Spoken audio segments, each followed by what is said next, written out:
রাজধানীর কারওয়ান বাজার দেশের অন্যতম বৃহৎ পাইকারি বাজার। প্রতিদিন ভোর থেকে গভীর রাত পর্যন্ত এখানে শত শত মিন্তি বা কুলি টুকরি মাথায় করে সবজি, ফল, মাছ ও অন্যান্য পণ্য এক স্থান থেকে অন্য স্থানে বহন করেন। কঠোর পরিশ্রমের উপর নির্ভর করেই চলে তাদের সংসার। তবে দ্রব্যমূল্যের ঊর্ধ্বগতি, অনিশ্চিত আয় এবং বাড়তি জীবনযাত্রার ব্যয় তাদের জীবনকে দিন দিন আরও কঠিন করে তুলছে।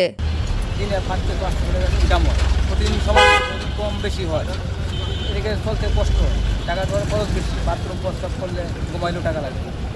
থাকি বাবাই ফ্লোরে খ্রিস্টান, আমি উঠতে থাকি, ফ্লোরে থাকি, কষ্ট থাকি, সার্ভে আমরা তাও বাড়া বেশি 50 টাকা ঘুমানি, এইভাবেই জিন্দিগি করতে।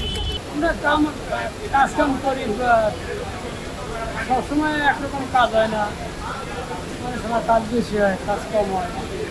কোনো সময় 500 টাকা পাওয়া যায়, অনেক সময় 1000 টাকা পাওয়া যায়, কোনো সময় 500 টাকা পাই, 300 টাকা পাই, এক এক সময় এক এক কাজ। কারওয়ান বাজারে কাজ করা কয়েকজন মিন্তির সঙ্গে কথা বলে জানা যায়, অনেকেই রাতে বাজারের আশেপাশেই মাত্র 50 টাকা ভাড়া দিয়ে রাত যাপন করেন। প্রতিদিনের আয় সাধারণত 1000 টাকারও কম। সেই আয় থেকে গ্রামের বাড়িতে থাকা পরিবার পরিজনের কাছে টাকা পাঠাতে হয়। আবার যারা রাজধানীতে পরিবার নিয়ে বসবাস করেন, তাদের বাসা ভাড়া, খাবার, চিকিৎসা ও সন্তানদের পড়াশোনার খরচ মেটাতে হিমশিম খেতে হচ্ছে। আগে 300 টাকা ইনকাম করলো ভাড়া চলতাম, আর এখন মোটামুটি 1200 টাকা ইনকাম করি, তো আগের মতো এখন আমার ছেলে মেয়ে লেখাপড়া করে। আমি যে ভাড়া দিয়ে বাড়ি যাবো এক মাস থাকিয়া, আর কিছু খানা টানা নিয়ে যাবো, এটাও আমার অনেক আগের থেকে এখন আরও টেনশন বেশি।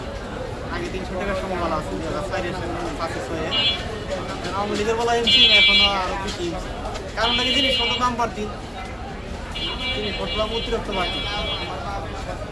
মিন্তিদের অভিযোগ, পণ্যর দাম বাড়লেও তাদের মজুরি তেমন বাড়েনি।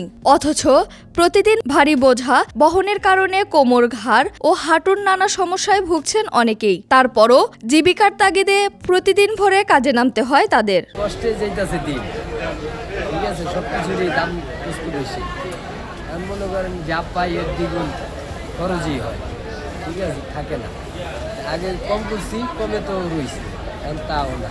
এই যে সব কিছুর দাম বেশি, বাজারে দোকানে গেলে এই খাবার ঠিক মানে আগে কিনছি 100 টাকা ভর্তি, 100 টাকায় পুরো ফ্যামিলি চলে যায়। আর আমি মনে করেন 200-300 টাকা ফ্যামিলি খুব চলা যায়, খুব কষ্ট হয়। এই শ্রমজীবী মানুষেরা বলছেন, ন্যায্য মজুরি, নিরাপদ কর্মপরিবেশ এবং সামাজিক সুরক্ষা নিশ্চিত করা হলে তাদের জীবন সংগ্রাম কিছুটা হলেও সহজ হবে। মনে করেন আমাদের সংসার, মনে করেন যে খাওয়া ঠিক নাই, কামাই নাই, এটা কী করি, কি সমাচার, আমার সংসার চলে না।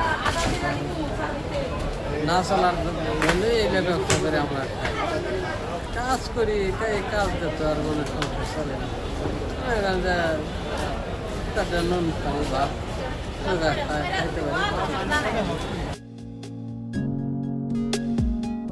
ইসরাত জাহান ইমো, ঢাকা এক্সপ্রেস।